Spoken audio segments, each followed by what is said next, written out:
Amén.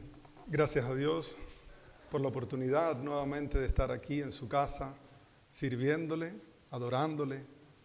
A Él sea toda la gloria, toda la honra y todo el honor. Y en esta mañana quisiera compartir con ustedes, intento hacerlo de una manera un tanto diferente a como suelo hacerlo en ocasiones, porque es un tema que realmente el que quiero compartir, que todo el mundo conoce del tema. Es un tema que decir algo novedoso es complejo, ¿no? Y es el tema de la oración. Yo creo que si preguntamos, aquí hay muchas personas o todo el mundo puede aportar algo. Por lo cual, quisiera intentar hacerlo un poquito diferente, utilizar recursos que han edificado mi vida y que podamos intentar profundizar, indagar algo más en la oración y que el Señor trate con nuestra vida. Es un tema que todos sabemos, pero es un tema que muchas veces no ponemos en práctica de manera adecuada. Y para ello, me gustaría que buscásemos en nuestras Biblias, en el libro de Mateo, capítulo 6. Vamos a ir allí precisamente a la oración, esta modelo que nos deja el Señor.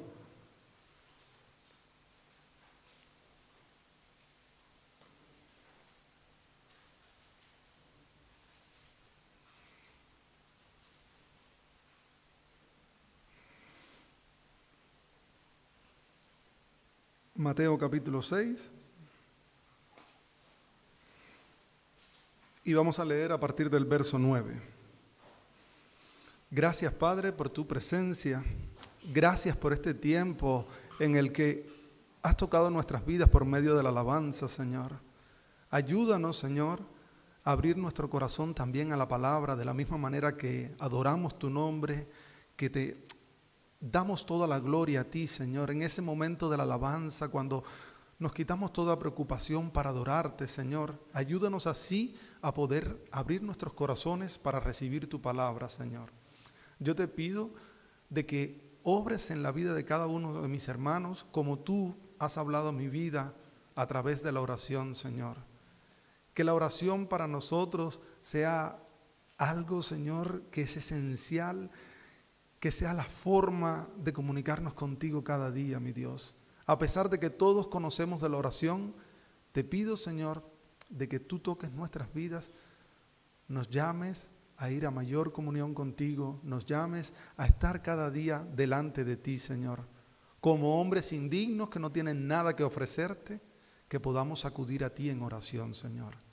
Toca la vida de cada uno de mis hermanos, de mis hermanas, que tu presencia esté con ellos en todo este tiempo. En el nombre de Jesús, amén. Mateo capítulo 6, verso 9, nos dice: vosotros pues oraréis así: Padre nuestro que estás en los cielos, santificado sea tu nombre. Venga tu reino, hágase tu voluntad, como en el cielo, así también en la tierra. El pan nuestro de cada día, dánoslos hoy, y perdónanos nuestras deudas, como también nosotros perdonamos a nuestros deudores. Y no nos metas en tentación, mas líbranos del mal, porque tuyo es el reino, y el poder, y la gloria, por todos los siglos. Amén.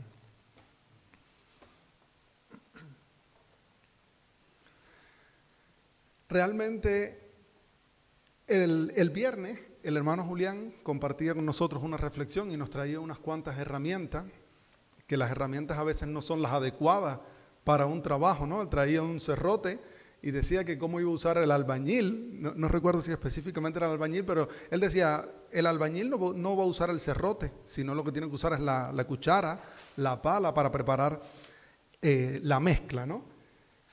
Y realmente quisiera con algunas de estas imágenes, intentar ver qué podíamos hacer con ciertas cosas. Por ejemplo, ¿usted cree que un bombero pudiese apagar un fuego con una jeringuilla? Pudiera ser, tiene agua, la jeringuilla se puede cargar con agua, pero no es el instrumento adecuado para poder apagar un fuego. Ni el agua será suficiente, porque no es precisamente la herramienta necesaria. Lo que necesitaría sería un hidrante o un camión con una manguera para poder echar agua al fuego. Pero un albañil ¿acaso pudiese hacer una casa con pizzas? Bueno, esa casa sería muy golosa, ¿verdad? Realmente una casa hecha de pizza no duraría mucho, pero un albañil no pudiese ser una casa con pizzas, como vemos en esa imagen. Todos los demás están sorprendidos, como diciendo, ¿qué haces? Y el Señor a nosotros, como iglesia, nos da herramientas. Pero esas herramientas que nos da el Señor, ¿las usamos de manera adecuada? Una de esas herramientas que nos da el Señor, por ejemplo, es la iglesia. Que la iglesia todo es un cuerpo y cada uno tiene una función dentro del cuerpo. El hermano Julián nos hablaba también el viernes de ello. Cada uno tiene una función y no vamos a empezar a sustituir la función del otro, sino que cada uno asuma con responsabilidad delante del Señor qué debe hacer. No hay que estar empujando a nadie para tomar esa responsabilidad, sino que cada uno lo sabe. Otras de las herramientas que el Señor nos da es la fe. Y la fe es una herramienta que tenemos que tenerlas todos. Porque sin fe, ¿qué dice la Escritura? Sin fe es imposible agradar a Dios. Y esa herramienta la tienen que tener todos, desde el que limpia la iglesia, al que pasa las diapositivas, al que dirige el audio, al que organiza una actividad. Cada uno puede hacer su actividad, pero la fe la tienen que tener todos, o la tenemos que tener, donde me incluyo yo también. Y otra de las herramientas, que es en la que quisiese que nosotros nos centráramos hoy, precisamente es la oración. La oración es clave para nuestra comunión y una relación personal con Dios. Tu tiempo de oración determinará y va a decir mucho de cuál es tu relación con Dios. El tiempo que tú pasas con Dios será proporcional a todo lo que tú hagas. Si no pasas suficiente tiempo en oración con Dios, tendrás dones y capacidades que Dios te ha dado. Pero de nada nos sirve tener dones y capacidades si no fundamentamos todo eso que Dios nos ha dado ante el Señor. La oración es un mandato, el cual muchas veces dejamos relegado. En algunas ocasiones confiamos en un hermano que sabes que siempre ora por ti. Le digo, hermano Fernando, tú puedes orar por mí porque yo sé que el hermano Fernando ora. O le digo, hermano Julián, tú puedes orar por mí porque yo sé que él tiene una lista de oración y ora por mí. Pero la oración es para todos nosotros. La oración te va a ayudarte a ver cómo Dios te ve, humillado. La oración es una herramienta de parte de Dios que nos ayuda ¿a qué? A ver nuestra humildad y nuestra humillación ante Él. La oración nos ayuda a ver que nosotros somos incapaces de hacer nada y acudimos ante Dios pidiéndole que Él haga la obra en nuestras vidas. Cuando nos creemos que somos fuertes, a veces no vamos a la oración. No, hoy me levanté tarde y voy a llegar tarde al trabajo, no puedo orar. ¿A cuántos le ha pasado eso? ¿Cuántos hoy se levantaron en la mañana y tuvieron un tiempo de oración con el Señor antes de venir a la iglesia? ¿O es que el domingo, como vengo a la iglesia, como vengo a recibir de la palabra, no necesito orar? La oración nos humilla delante de Dios para vernos como nada, como niños indefensos que van a su padre y le dicen, papá, tengo hambre. ¿Y qué va a hacer el padre? El buen padre le va a dar a su hijo ¿qué? Comida. Le va a dar un pan, no una piedra, como dice la Escritura. Le va a dar un pescado, no una serpiente. ¿Cuánto más no dará el Señor? Le dará el Espíritu Santo a aquel que lo pida. ¿Cuánto más no va a dar el Señor si nosotros vamos a Él como niños desamparados, clamando y pidiéndole? Pero en las rutinas de nuestra vida, a veces priorizamos otras cosas antes que la oración. Esto lo sabemos todo, ¿verdad?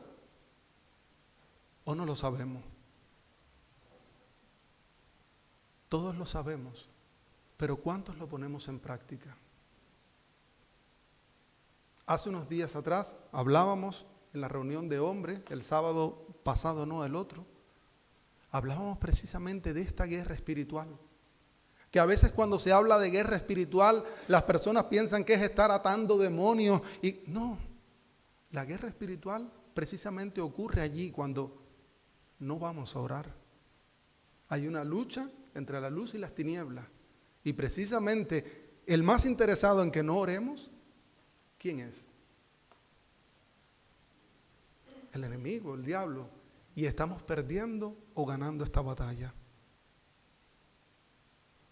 No hay que estar buscando demonios, sino es peleando con nuestra propia carne.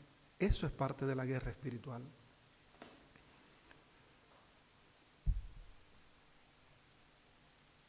Por medio de la oración le pedimos a Dios ayuda. ¿Para qué? Le pedimos ayuda a Dios para nuestras debilidades. Le pedimos ayuda en nuestras enfermedades. Por medio de la oración le pedimos a Dios fuerza. Y muchas veces el último recurso que usamos es la oración. Nos sentimos mal, ya sabemos que el paracetamol nos quita el dolor de cabeza.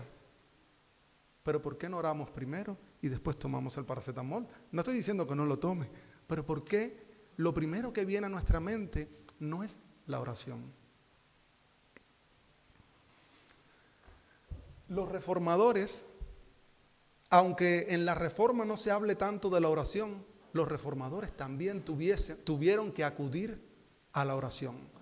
Y los reformadores se hacían una pregunta: ¿cómo encontrar a Dios? ¿Cómo podemos encontrar a Dios? A Dios lo vamos a encontrar, y vemos que la Reforma fue clave en eso, por medio de su palabra. Por medio de su palabra vamos a conocer a Dios, pero por medio de la oración vamos a hablar con Dios. ¿Cuánto tiempo de nuestro día estamos dedicando a hablar con Dios? Si usted coge un reloj, como el que tenemos allá al fondo, un reloj analógico con números, y usted secciona cada hora como una gráfica de pastel, y usted pone en cada hora lo que más tiempo usted le dedica, ¿cuánto tiempo le dedica a la oración? ¿Es la oración prioritaria en mi vida? Entonces, ¿encontraré yo a Dios si no voy a la oración?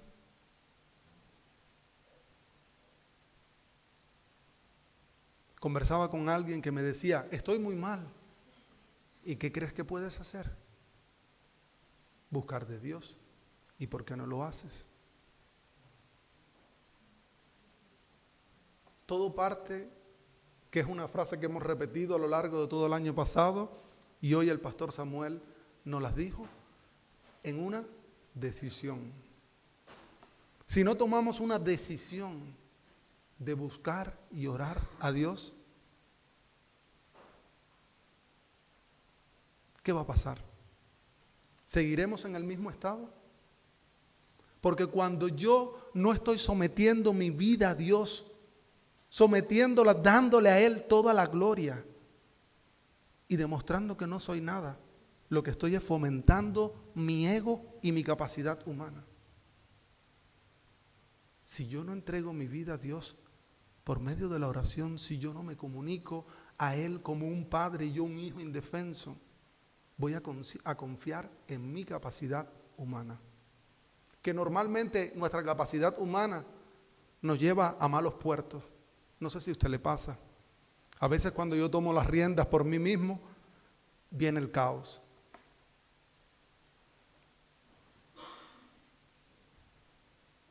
Los reformadores se decían: he oído su palabra y quiero escucharle sinceramente, pero veo mi impotencia.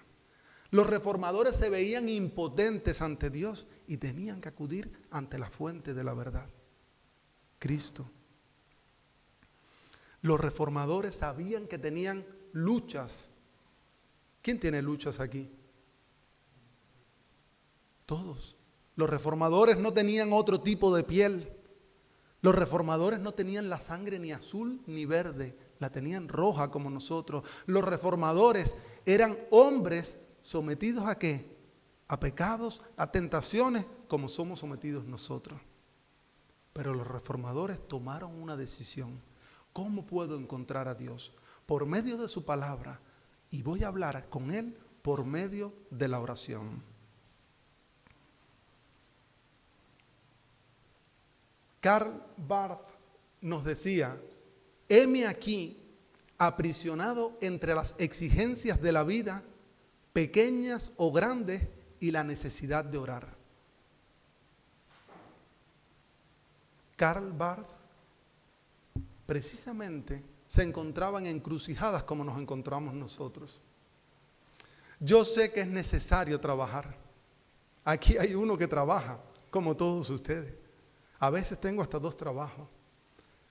Pero ni aún el trabajo que me da el sustento puede estar por encima de que yo me humille y le dé toda la gloria a Dios. De que yo dedique tiempo diario de mi vida.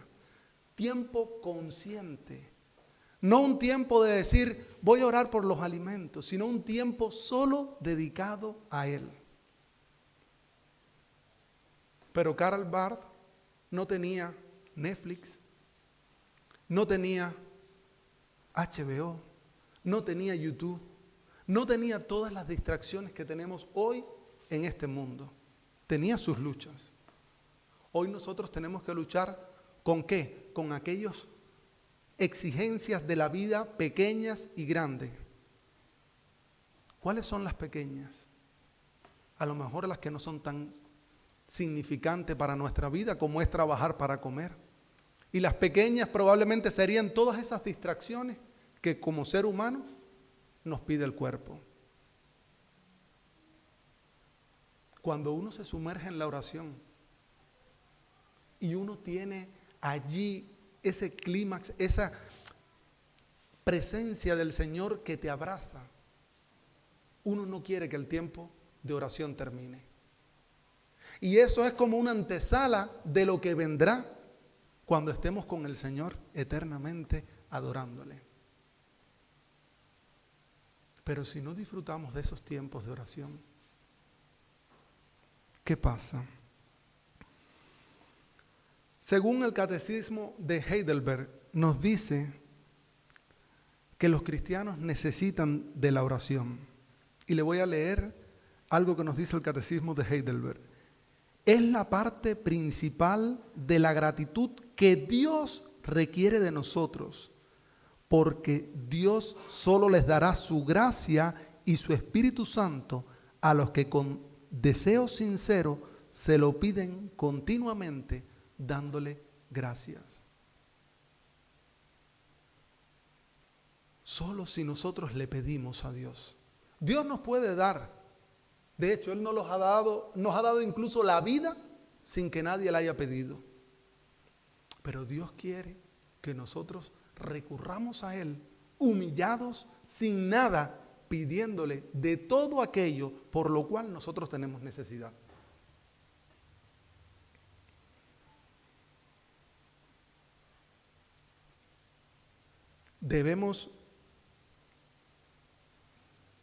Quisiera compartir algunos requisitos que debemos cumplir para una oración aceptable que Dios escuche. 1, orar con un corazón exclusivo para Dios. Cuando vayamos a la oración, no vayamos a la oración cargado de problemas, cargado de preocupaciones, sino solamente dedicar nuestro pensamiento a Él. Si quiere, tenga una libretica al lado cuando usted vaya a orar y todas esas preocupaciones que le vengan a la mente, anótelas, si son importantes. Y si no son importantes, pues déjela, a ver si cuando usted está haciendo otra cosa, le viene a la mente. ¿Usted no se ha percatado nunca que mientras usted está orando, se acuerda de cosas que no hizo hace 3 días? Ay, No me acordé de la comida, de comprarle la comida al gato. No me acordé de cambiarle el agua a los pececitos. Porque cuando vamos a la oración es una lucha constante. Cuando vamos a la oración recibimos todas las llamadas que no recibimos durante el día. Es a mí el único que me pasa, a usted también. No lo llaman a usted durante todo el día y cuando usted dedica tiempo a orar, lo llaman por teléfono.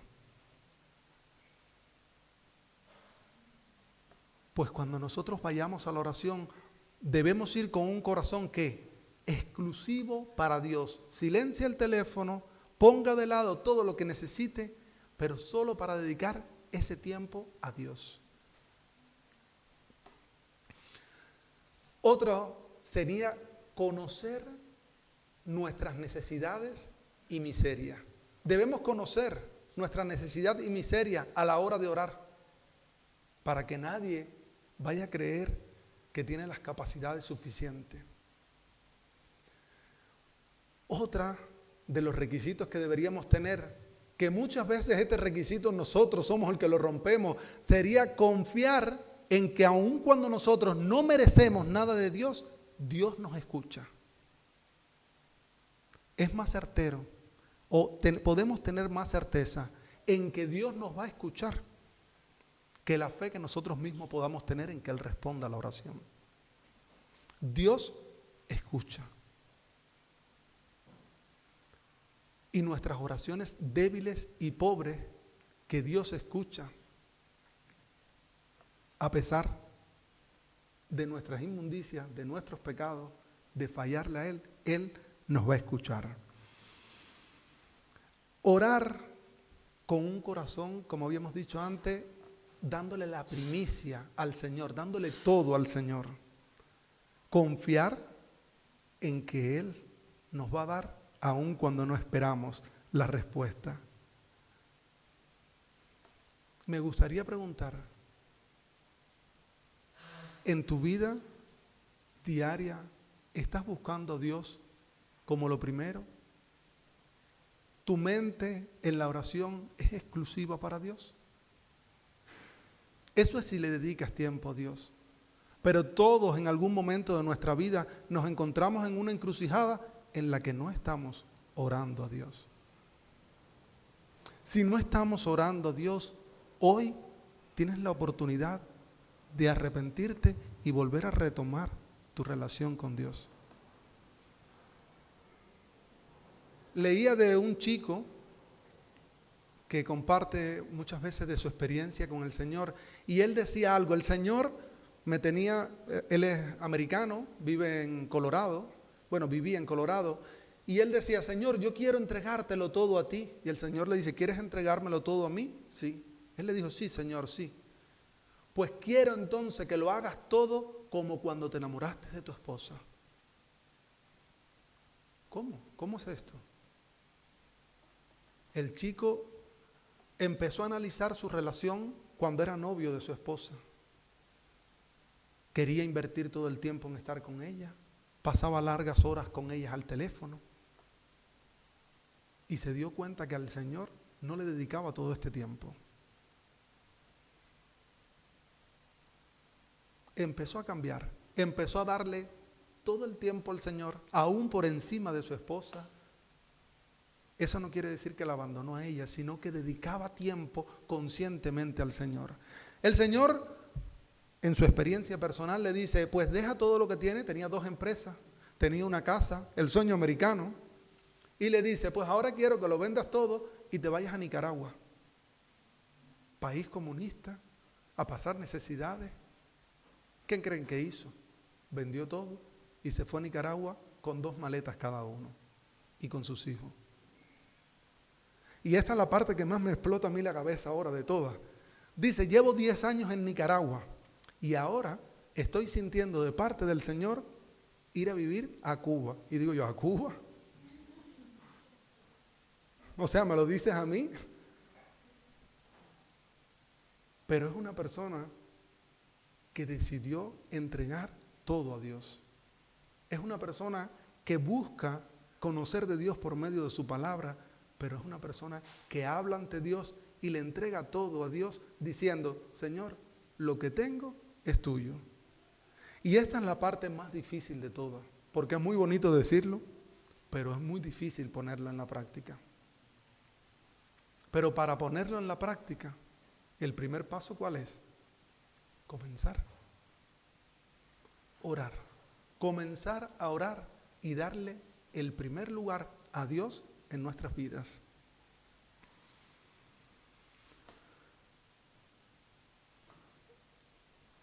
Los discípulos le dicen en Lucas al Señor, Maestro, enséñanos a orar. Y como Juan le enseñó a sus discípulos, enséñanos. Y dice, ¿cómo que los discípulos no sabían orar? Pues hemos leído como introducción precisamente esta misma oración, conocida como el Padre Nuestro. Y esta oración nos muestra cómo Dios quiere que oremos. Yo me he encontrado personas con muchos años en la iglesia y dicen, no sé cómo orar. Pues tenemos la oración modelo. Y la oración precisamente comienza, Padre nuestro que estás en los cielos, santificado sea tu nombre. Y la oración comienza mostrándonos que nosotros no somos nada y que Él es todo, que Él es santo y que Él es puro. Cuando comenzamos nuestra oración, a veces, Señor, te pido porque tengo este problema, mira esta necesidad que tengo, provéeme un coche nuevo.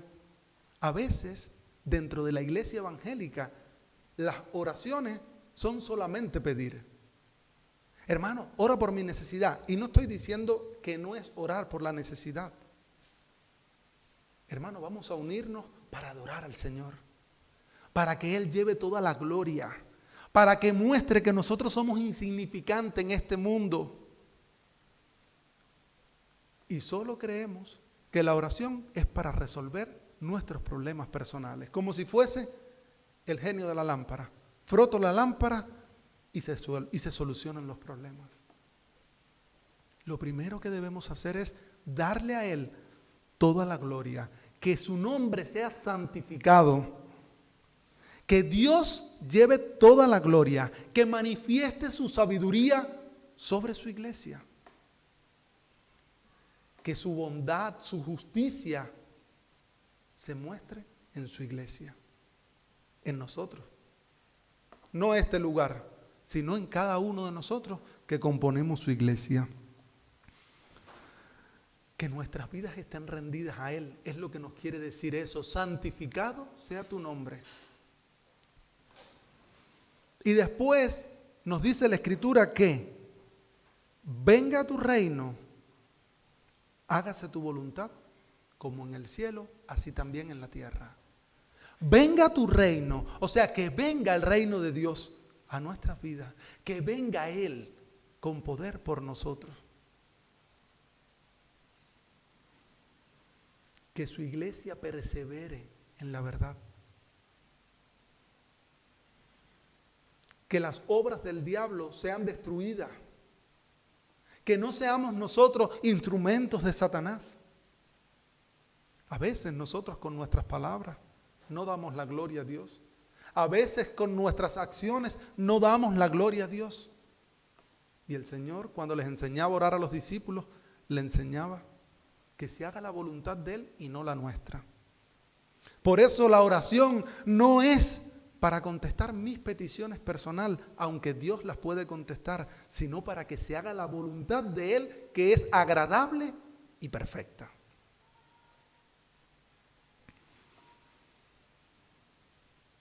Hágase tu voluntad.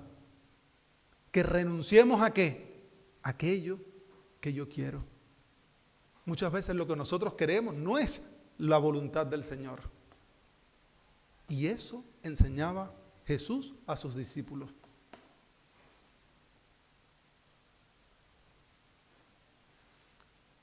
Hágase tu voluntad es que nosotros anhelemos la presencia y lo que Dios quiera que sea en nuestras vidas, como los ángeles anhelan la voluntad del Señor. Ese debe ser lo que nos mueve a orar, hacer la voluntad de Dios. Danos el pan nuestro de cada día. danos el alimento. Ni riqueza ni pobreza, dice la Escritura en Proverbios. Si me das riqueza, me puedo envanecer y olvidarte. Y si me das pobreza, ¿qué? Puedo blasfemar y maldecirte. Si no, dame el pan necesario para cada día. Y ahí está. Pidámosle a Dios, sí, pero antes de pedir, vamos a darle gloria a Él. Vamos a ir a la oración reconociendo de que no somos nada, de que somos incapaces y que Él es el que puede hacer. Viene aquí una parte ahora también importante y dice, perdona nuestras deudas como nosotros también perdonamos las de otros. ¿Aquí qué es? Cuando estamos en la oración no solo es una repetición mecánica de palabras, sino es un autoexamen. Perdona nuestras deudas como nosotros perdonamos las de otros. O sea, tenemos que perdonar para pedirle perdón a Él. Pero es para nosotros autoexaminarnos y ver en qué le hemos fallado a Dios. Porque a veces decimos, Señor, te pido que me perdones si en algo te he fallado. Debemos ser conscientes de qué le agrada y qué no le agrada a Dios. ¿En qué le he fallado yo a Dios? En la oración hay momentos de calma, momentos de silencio para examinar nuestras vidas y poder pedirle perdón a Dios. Pero también para examinar nuestra vida, si yo le he fallado a mi hermano, para pedir perdón.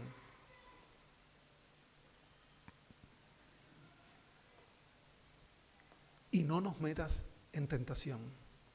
Señor, líbranos de la tentación. Líbranos no solo del adulterio y de la fornicación, que son como los pecados capitales que le dicen, ¿no? Líbranos a veces de esas pequeñas zorras que comen y echan a perder toda la siega. Todo lo que se sembró lo echan a perder las pequeñas zorras. Y allí también debemos orar y clamar a Dios. Yo sé que la tentación no es pecado, pero un buen ejercicio para intentar tener controlada la tentación es orar en ese momento que a usted le llega una tentación. Cuando a usted le llega la tentación, pues puede detenerse un momento y orar a Dios y decirle, ayúdame Señor, porque aquí siento mi humanidad, aquí siento mi incapacidad de poder hacer nada y demando de tu fuerza. Y usted puede estar seguro que si usted clama, el Señor responderá a esa petición. Esa petición es mucho más importante que otras cosas que pedimos en ocasiones. En ocasiones pedimos mal, como dice la Escritura, porque pedimos ¿para qué? Para nuestros deleites personales. Pero esta petición tampoco se produce de nosotros, sino que es el Espíritu el que nos lleva a hacer la voluntad de Dios. Pidámosle al Espíritu en nuestra oración que nos ayude a ¿qué? A que en medio de la tentación podamos reconocerla automáticamente y que podamos clamar para que Él obre y nos libre de la tentación. Ayúdanos, Señor. Debe ser nuestra petición la de Romanos 12:21. Ayúdanos, Señor, a no ser vencido por el mal, sino a vencer con el bien al mal. Porque tuyo es el reino y el poder. Es del Señor el reino y el poder, toda la gloria, todo es de Él. Te pedimos que tú eres poderoso y creador de todo. Y quiero leerle algo que nos dice el Catecismo de Heidelberg, precisamente de este punto. Porque tuyo es el reino y el poder y la gloria para siempre jamás. Es decir, te pedimos todo esto porque tú, que eres nuestro Rey Todopoderoso, estás dispuesto a darnos todo bien y tienes el poder para hacerlo. Además, pedimos todo esto para que tu santo nombre, no el nuestro, sea glorificado para siempre. Y culmina la oración con amén. Así sea. Así sea, Señor. Que se haga tu voluntad por encima de todo este mundo. Que tú lleves toda la gloria. Es el cierre de que Dios es todo y nosotros no somos nada.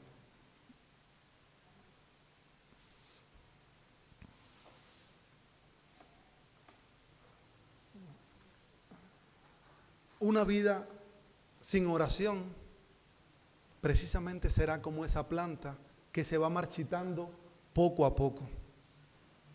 Pero una vida con oración es regada por Dios. Es Dios el que la sustenta y estará llena de agua, estará rebosante, estará verde. Y me gustaría preguntarte hoy para que te puedas responder, ¿cómo está tu vida de oración hoy ante Dios? ¿Como la primera o como la segunda?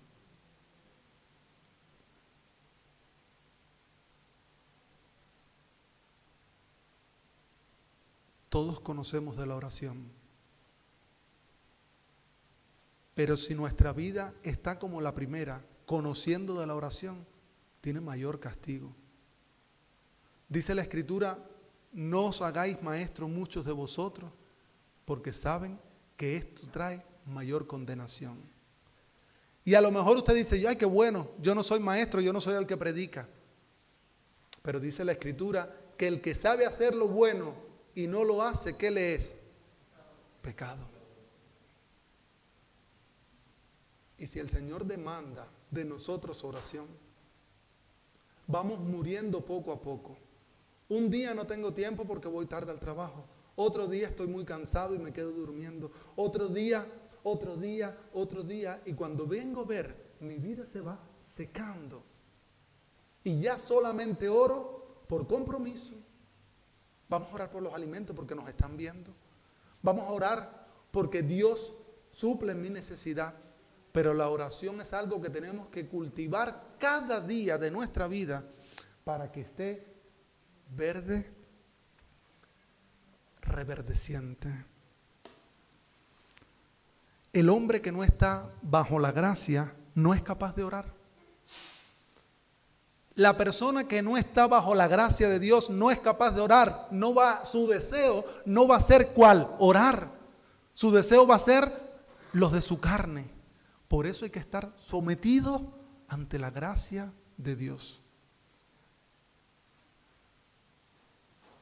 Nos dice Calvino, para orar no podemos actuar como extranjeros, sino comportarnos como ciudadanos del pueblo de Dios. Debemos aceptar su constitución, sus normas y reglas. Para orar no podemos ir con mis propias reglas, ni mis propias normas, sino la de Dios. ¿Cómo las conoceremos? Por medio de su palabra. Entonces, ¿qué vamos a hacer?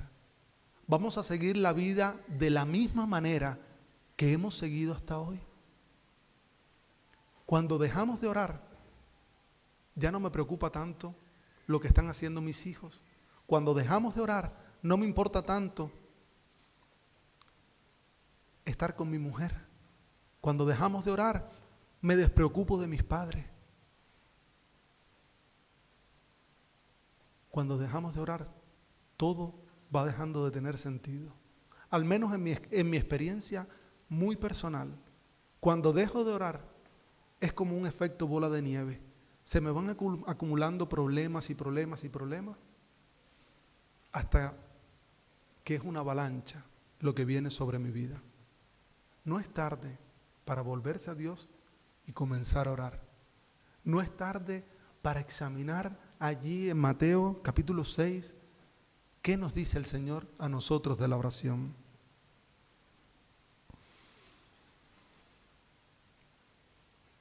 Lutero nos dice, es preciso que seamos totalmente pobres porque estamos ante un gran vacío y tenemos que aprenderlo y recibirlo todo de Dios. ¿Te sientes ante un gran vacío o crees que lo tienes todo? ¿Tienes salud? ¿Tienes dinero? Todo lo que puedas tener, ¿qué es delante de Dios? ¿Qué dice la Escritura? Que nuestras mejores obras, ¿qué son? Trapos de inmundicia. Cuando vayamos al Señor, es mejor ir así, de manera tal que no podamos ni levantar nuestra cabeza y que sea el Señor el que nos sostenga. Si nosotros vamos ante Dios, Él nos va a recibir con los brazos abiertos. Y hoy Él nos está dando esa oportunidad. Si hoy el Señor habla a tu vida, no endurezcas tu corazón como en el día de Meriba endurecieron sus corazones a Jehová.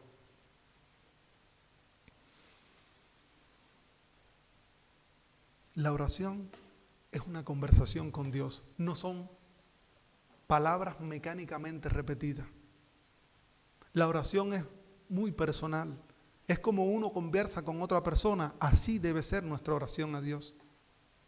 Y como mismo una relación que no se comunican y no hablan se va deteriorando, así mismo se va deteriorando nuestra relación con Dios si no oramos a Él.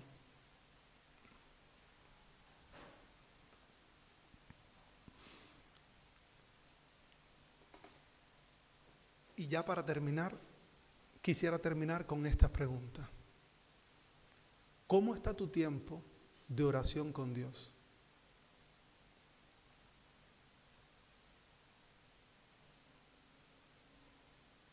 ¿Cuánto tiempo de tu día le dedicas a Dios?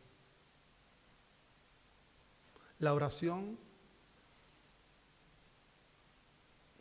que ocurre aquí los viernes en la iglesia es un reflejo de la oración personal en nuestros hogares. Si yo no oro en mi hogar y vengo a orar aquí a la iglesia, ¿de qué me sirve? ¿Cuánto tiempo consciente y dedicado estamos dedicando al Señor?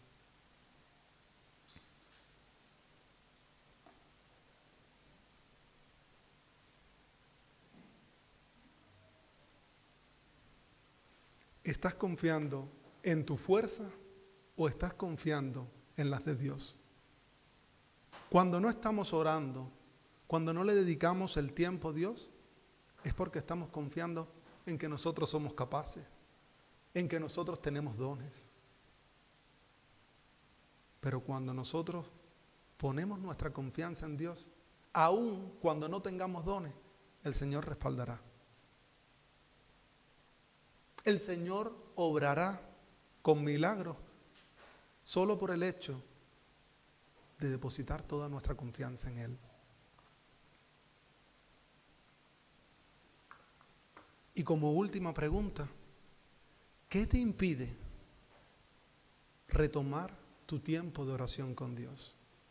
¿Cuáles son las cadenas que estás cargando en tu vida que te están impidiendo darle a Él toda la gloria, toda la honra y todo el honor? ¿Qué te impide que Él sea lo máximo en tu vida?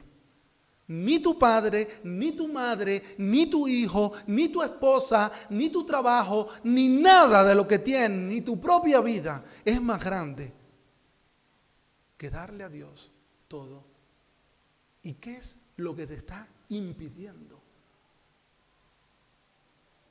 ir a buscar de Dios? Si es que no eres cristiano, ¿qué te impide ir ante Él? Y si ya eres cristiano, si aceptaste a Cristo como tu Salvador, ¿qué te está impidiendo buscar de Dios como el primer amor?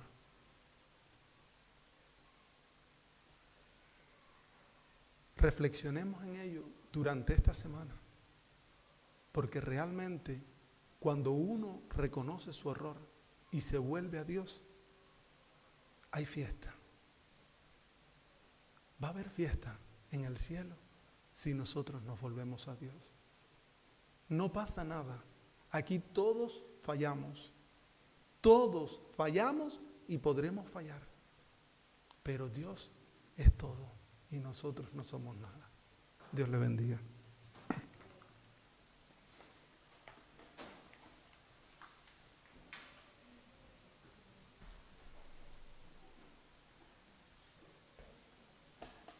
La palabra ha sido predicada.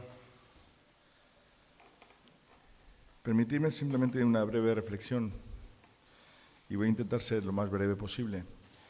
De Deuteronomio 30, Dios está hablando a su pueblo. Parece que está muy lejos de Deuteronomio 30, ¿verdad? Antiguo Testamento, comienzo del pueblo de Israel. Pero ya en ese momento Dios está estableciendo unos criterios sobre lo que tiene que ver con una decisión. El pueblo tiene que decidir. ¿Y sobre qué tiene que decidir el pueblo? Pues Dios mismo se lo pone. Dice, tienes que decidir sobre el bien y el mal. Tienes que decidir sobre caminar conmigo o sin mí.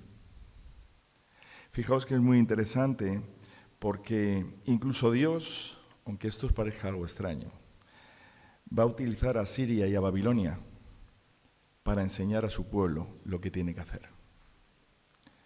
Dios va a usar a dos grandes imperios para corregir el error de su pueblo. Y fijaos como dice en el capítulo 30 del versículo 1, dice, sucederá que cuando hubiere venido sobre ti todas estas cosas, la bendición y la maldición, que he puesto delante de ti, y te arrepintieres en medio de todas las naciones a donde te hubiere arrojado el Señor tu Dios, y te convirtieres a Dios, al Señor tu Dios, y obedecieres a su voz conforme a todo lo que yo te mando hoy, tú y tus hijos, con todo tu corazón y con toda tu alma, entonces Dios hará volver a los cautivos, a tus cautivos, y tendrá misericordia de ti y volverá a recogerte de entre todos los pueblos a donde te hubiere esparcido el Señor tu Dios. Aun cuando tus desterrados estuvieran en las partes más lejanas que hay debajo del cielo, de allí te recogerá el Señor tu Dios, y de allá te tomará, y te hará volver, Dios, a la tierra que heredaron tus padres, y será tuya, y te hará bien, y te multiplicará más que a tus padres. Y circuncidará el Señor tu Dios tu corazón y el corazón de tu descendencia para que ames al Señor tu Dios con todo tu corazón y con toda tu alma, a fin de que vivas. La mala decisión del pueblo lo llevó a una situación crítica. Pero Dios ya había establecido que era lo bueno y lo malo. Dios ya había comunicado que era lo bueno y lo malo. El pueblo escogió mal. Escogió lo malo. Y terminaron donde terminaron, pero aún así Dios de nuevo extiende su mano de misericordia, de perdón y de amor. Y les dice, arrepiéntete. Arrepiéntete y te volveré a restaurar y a establecer donde tienes que estar. Por eso fijaos cómo termina, esto os animo a que lo leáis en casa, fijaos cómo termina el versículo 19 del capítulo 30 de Deuteronomio. Dice así, a los cielos y a la tierra llamo por testigos hoy contra vosotros, que os he puesto delante la vida y la muerte, la bendición y la maldición. Escoge pues la vida para que vivas tú y tu descendencia, amando al Señor tu Dios, atendiendo a su voz y siguiéndole a Él, porque Él